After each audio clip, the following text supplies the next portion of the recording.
RGV వ్యూహం సినిమానైతే రిలీజ్కి అయితే సిద్ధంగా ఉందన్నమాట. అయితే ఈ ఆర్జీవీ వ్యూహం సినిమాకి సంబంధించి ఇప్పుడైతే అది కోర్టు వివాదంలో ఉందన్నమాట.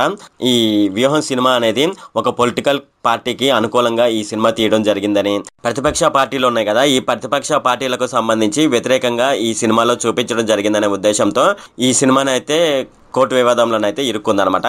అయితే ఈ సినిమానైతే నవంబర్ 10వ తారీఖునైతే విడుదల చేయవలసి ఉందన్నమాట. అయితే ఈ నవంబర్ 10వ తారీఖున ఈ సినిమాని విడుదల చేయడానికి సిద్ధమైనప్పుడు దానికి సంబంధించిన ప్రతిపక్ష పార్టీలు ఉంటాయి కదా, ఈ ప్రతిపక్ష పార్టీలు అయితే కోర్టులో డిఫామేషన్ కేసు అయితే ఫైల్ చేయడం జరిగిందనమాట. సో ఈ డిఫామేషన్ కేసు అనేది ఫైల్ చేయడం వల్ల ఇది కొద్దిగా వివాదంలో ఇరుక్కుందనమాట. సో ఇప్పుడు మన ఆర్జీవీ చూసుకున్నట్లయితే ఆర్జీవీ ఏ సినిమా తీసినా సరే కంపల్సరీగా అది వివాదంలో ఉంటుందన్నమాట. ఎందుకంటే అతను నిజ జీవితంలో జరిగే పరిణామాలను దృష్టిలో పెట్టుకొని సినిమాని అయితే తీయడం జరిగింది. అలాగే ఇది పొలిటికల్గా సంబంధించిన సినిమా కాబట్టి సో ఇది వివాదంలో చిక్కుకోవడానికి ఇప్పుడైతే అవకాశం అయితే ఏర్పడింది. అంతేకాకుండా ఏదైనా నిజ జీవితంలో యథార్థ సంఘటన జరిగినప్పుడు ఆ యథార్థ సంఘటనకు సంబంధించి సినిమా తీయవలసి వచ్చినప్పుడు అటువంటి వ్యక్తులను అయితే పెట్టరు అనమాట. అంటే సేమ్ అదే పోలికలతో ఉన్న వ్యక్తులను పెట్టరు. సో కానీ ఆర్జీవీ ఏం చేస్తాడంటే సేమ్ అదే పోలికలతో ఉన్న వ్యక్తులను పెట్టి వాళ్ళ పేర్లను అయితే కొద్దిగా మార్పులు చేర్పులు చేసి సినిమా తీయడం జరుగుతుంది అనమాట. అయితే ఇప్పుడు ఇలా చేయడమే ఈ సినిమాకి వివాదం అయిందనమాట. సో అలాగే దీనికి సంబంధించి ఆర్జీవీ ఆంధ్రప్రదేశ్లో ప్రస్తుతం ఉన్న ప్రభుత్వానికి అనుకూలంగా ఉంటాడని, దానికి సంబంధించి కూడా అంటే వాళ్ళకు అనుకూలంగా ట్విట్టర్లో ట్వీట్ చేస్తూ ఉంటాడని, అలాగే ఆర్జీవీ నిజం అనే ఒక ఛానల్ని అయితే పెట్టడం జరిగిందనమాట. ఈ ఛానల్లో కూడా అతను వైఎస్ఆర్సీపీకి అనుకూలంగా ఇంటర్వ్యూలు తీసుకోవడం జరుగుతుందని, అలాగే వైఎస్ఆర్సీపీకి సంబంధించిన అనుకూలమైన పోస్టులు అయితే చేస్తూ ఉంటాడని అయితే ఒక రూమర్ అయితే ఉందన్నమాట. ఇవన్నీ దృష్టిలో పెట్టుకొని ఈ వ్యూహం అనేది ఇప్పుడు కోర్టు వివాదంలో పడిందనమాట. ఇప్పుడు మనం ఈ ఆర్జీవీ తీసిన వ్యూహం అనే సినిమా ఎందుకు కోర్టు వివాదంలో ఇరుక్కుంది, అలాగే ఇది ఎప్పుడైతే రిలీజ్ అవుతుంది అనే విషయాన్ని అయితే మనం ఈ వీడియోలో డిస్కస్ చేద్దాము. ఈ వీడియోని అయితే మీరు స్కిప్ చేయకుండా చివరి వరకు చూడండి. చివరి వరకు చూస్తే మీకు మంచి ఇన్ఫర్మేషన్ అయితే దొరుకుతుంది. అంతేకాకుండా నాదొక రిక్వెస్ట్ ఫ్రెండ్, అదేంటంటే ఈ వీడియో కనుక మీకు నచ్చినట్లయితే ఇక్కడ క్రింద ఉన్న రెడ్ కలర్ సబ్స్క్రైబ్ బటన్ మీద అయితే ప్రెస్ చేయండి. ఇలా మీరు రెడ్ కలర్ సబ్స్క్రైబ్ బటన్ మీద ప్రెస్ చేయడం వల్ల నేను చేసిన ప్రతి ఇన్ఫర్మేషన్ వీడియో అనేది అందరికంటే ముందు అప్డేట్ రూపంలో మీ మొబైల్కి అయితే చేరిపోతుంది. ఇప్పుడు మనం వీడియోలోకి అయితే వెళ్ళిపోదాం.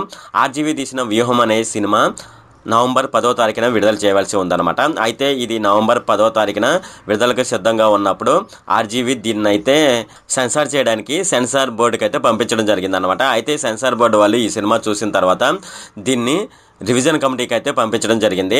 అయితే యాక్చువల్గానైతే సినిమా రిలీజ్ చేయాలంటే ఫస్ట్ సెన్సార్ బోర్డు పర్మిషన్ అయితే తీసుకోవాల్సి ఉంటుంది. అయితే సెన్సార్ బోర్డు వాళ్ళు ఆ సినిమాకి సంబంధించిన ఏమైనా కట్స్ ఉన్నాయనుకోండి, ఆ కట్స్ చెప్తారనమాట నిర్మాతలకు డైరెక్టర్లకు. ఈ కట్స్ తీసేసేసి ఈ సినిమాని రిలీజ్ చేసుకోమని అయితే వాళ్ళైతే చెప్పి ఆ కట్స్ కట్ చేసేసిన తర్వాత మళ్ళీ సినిమాని ఒకసారి చూసిన తర్వాత వాళ్ళైతే ఆ సినిమాకి సంబంధించిన సెన్సార్ సర్టిఫికేట్ అయితే ఇవ్వడం జరిగిందనమాట. కానీ ఆర్జీవీ తీసిన ఈ వ్యూహం అనే సినిమాకి అయితే అలాగైతే జరగలేదు. దీన్ని రివిజన్ కమిటీకి అయితే పంపించడం జరిగిందనమాట.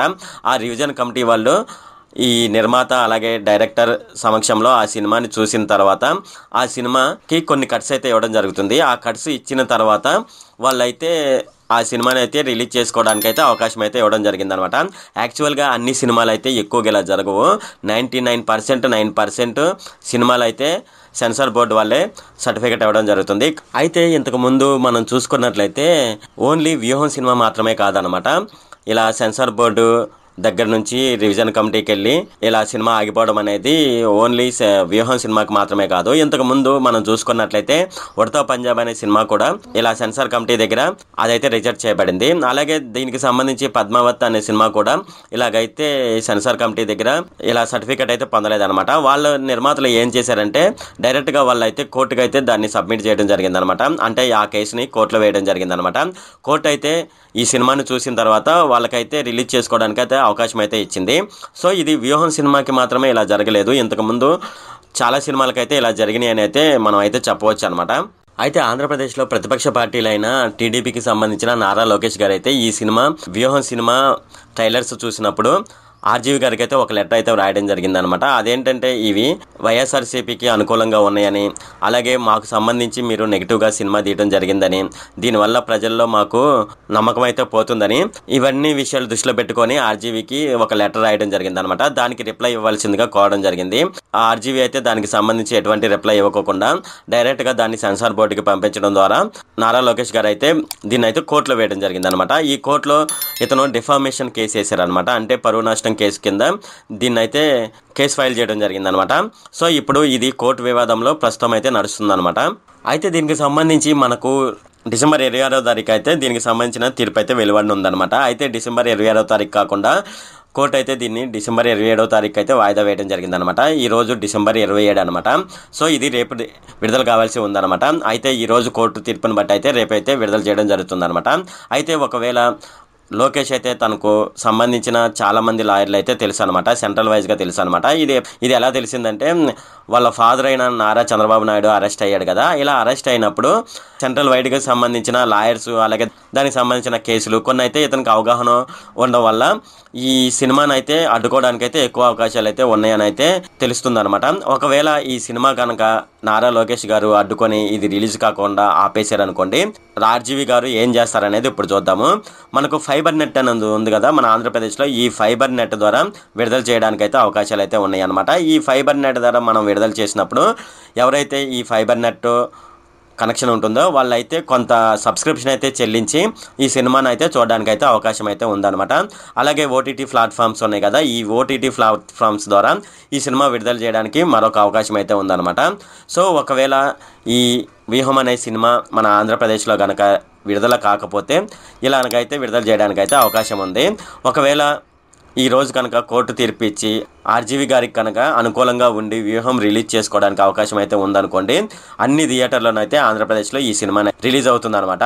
అలాగే ఆర్జీవి గారికి ఉన్న ధైర్యం ఏంటంటే నా మూవీని ఒకవేళ థియేటర్లో రిలీజ్ కాకుండా ఆపుతారు, అయినా సరే నేను థియేటర్లలో ఇది రిలీజ్ కాకపోయినా సరే నేను ఓటీటీ ప్లాట్ఫామ్లో కానీ లేదంటే గవర్నమెంట్కి సంబంధించిన ఫైబర్ నెట్ ఉంది కదా, ఈ ఫైబర్ నెట్లో కూడా నేనైతే దీన్ని రిలీజ్ చేస్తాను అన్న ధైర్యం అయితే ఆర్జీవి గారికి అయితే ఉంది. కానీ నారా లోకేష్ విషయం చూసుకున్నట్లయితే తన తండ్రి అరెస్ట్ చేసినప్పుడు నుంచి ఇప్పుడైతే చాలా స్ట్రాంగ్ అయిపోయాడు అనమాట.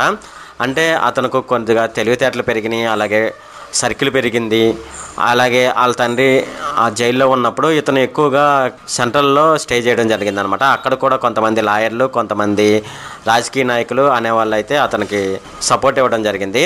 సో ఇలాగైతే మనకు నారా లోకేష్ అయితే కొద్దిగా స్ట్రాంగ్ అవడం జరిగిందనమాట. అయితే చూడాలి ఆర్జీవి అలాగే నారా లోకేష్ విషయంలో ఎవరు గట్టిగా నిలబడి దీని గురించి ఫైట్ చేసి ఎవరు గెలుస్తారనే విషయం అయితే ఎదురు చూడాల్సిన అవసరం అయితే ఉందన్నమాట. చూద్దాం ఈ సినిమా అనేది రిలీజ్ అవుతుందో లేదంటే ఆగిపోతుందో అనేది. ఇది ఫ్రెండ్ మనం ఈ వ్యూహానికి సంబంధించిన నాకు తెలిసిన ఇన్ఫర్మేషన్ అనమాట. ఇది ఫ్రెండ్ ఈ వీడియో కనుక మీకు నచ్చినట్లయితే ఇక్కడ క్రింద ఉన్న రెడ్ కలర్ సబ్స్క్రైబ్ బటన్ మీద అయితే ప్రెస్ చేయండి. అలాగే ఈ వీడియోని మీ ఫ్రెండ్స్ అండ్ ఫ్యామిలీ మెంబర్స్కి అయితే షేర్ చేయండి. అలాగే ఈ వీడియో సంబంధించి ఏమైనా కామెంట్లోనే అనుకోండి, నాకు తప్పనిసరిగా క్రింద ఉన్న కామెంట్ సెక్షన్లో అయితే తెలియజేయండి. ఈ వీడియో అంతే friend. Okay, thank you friend.